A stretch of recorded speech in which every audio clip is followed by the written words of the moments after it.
I'm sure most of you remember the Scholastic Book Fair growing up. You know, the one time a year where you were really excited to buy books and you probably didn't read half the ones you got. I'm willing to bet most of you remember a little series called Animorphs, mainly because the covers were absolutely ridiculous. What you may not remember is that there are Animorphs video games, and there's a few of them. One of those games came out on the PlayStation 1 way back in the day, called Animorphs Shattered Dimension. I think. If it's called Shattered Dimensions, it's called Shattered Reality.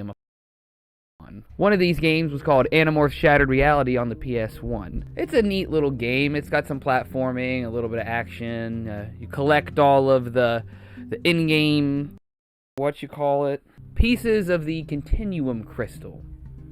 That very popular thing. And you do so using, all the different characters in there and the animals they can turn into. Now, why am I talking about this Animorphs game? Because there's actually one fact that's very interesting about this. Well, earlier on in its development, it was meant to be more of an action game, guns, weapons, that kind of deal. But a few weeks before the deadline, things had to change because of world events.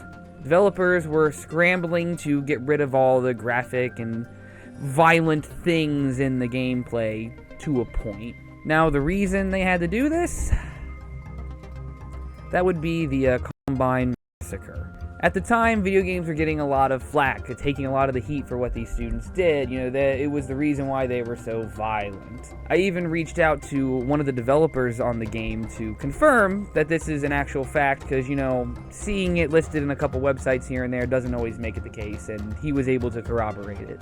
You never know exactly what will impact your random child's licensed game. And for the record, me and Jeff played through the whole thing, and it's okay. It's fine. Only took a couple hours. You don't have to play it.